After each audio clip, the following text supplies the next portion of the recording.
네, 1950년대 6.25 전쟁 당시 대한민국이 전 세계에서 가장 약한 나라들이 속한다는 최약소국 중 한 국가였다는 점 여러분 알고 계시나요? 그런데 71년이 지난 지금 대한민국 어떤가요? 한국의 군사력은 세계 6위로 군사력 강대국으로 우뚝 서 있습니다. 지난해 3월 미국의 군사력 평가기관인 글로벌 파이어 파워는 한국의 군사력이 집계 대상 국가 139개 중 6위라고 발표했다고 합니다. 이 GFP는 인구, 병력, 무기, 국방 예산 등 총 48개의 항목을 종합해 군사력 평가 지수를 산출하는데요. 지수가 0에 가까울수록 군사력이 강하다는 의미라고 합니다. 여기서 한국은 0.162를 기록했는데요. 미국, 러시아, 중국, 인도, 일본 다음으로 낮은 수치를 보였다고 합니다. 하지만 1950년대 대한민국의 모습 좀 다르긴 했습니다. 그때로 한번 돌아가 보면요. 1950년 6월 25일 북한이 소련제 전차 24대로 대대적인 남침을 단행할 당시 국군은 단 한 대의 전차조차 보유하고 있지 않아 화력적으로 매우 불리한 상황이었다고 합니다. 그런데 공군 전력도 사정은 비슷했다고 하는데요. 북한은 전투기와 폭격기 등 총 211대를 보유했지만 남한은 22대의 연습용 비행기만을 보유했을 뿐 전투기에 대해서는 전무했다고 합니다. 이로 인해 개전 3일 만에 한국이 북한에게 서울을 빼앗기고 낙동강 방어전선까지 밀리게 되는데요. 휴전 이후 자주국방과 국방기술의 상징으로 일컬어지는 국산 전투기 생산과 실전 배치, 이에 앞장서고 있는 한국항공우주산업을 K국방력을 위한 두 번째 국뽕기업으로 살펴보겠습니다. 한국항공우주산업은 지난 4월 국산 4.5세대 초음속 전투기 KF-21 보람의 시제 1호기를 출고했는데요.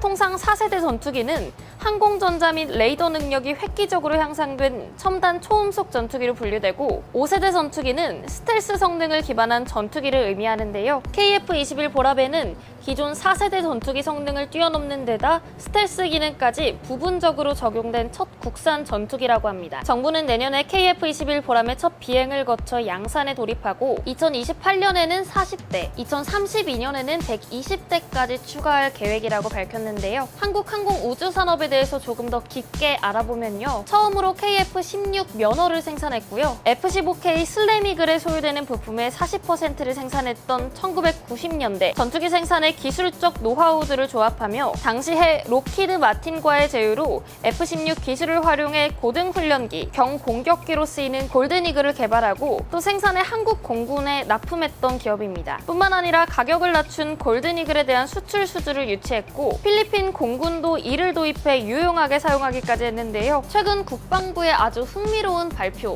혹시 알고 계시나요?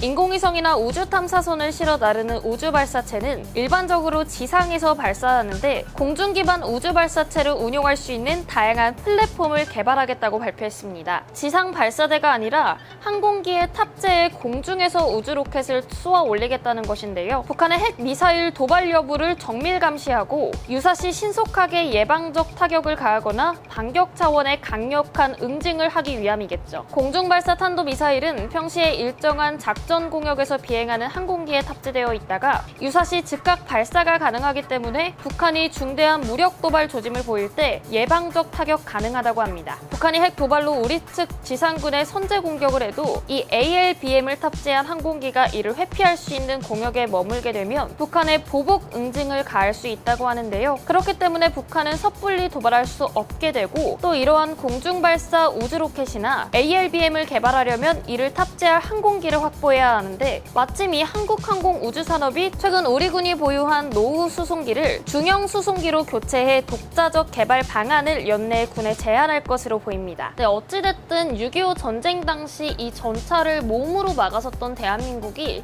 이제는 세계에서 인정받는 국방력을 보유한 국가로 성장해 세계적인 수준의 전차와 전투기를 보유한 세계 6위의 군사강국으로 탈바꿈할 수 있게 도약점이 되어준 한국항공우주산업을 두 번째 국뽕기업으로 살펴봤습니다.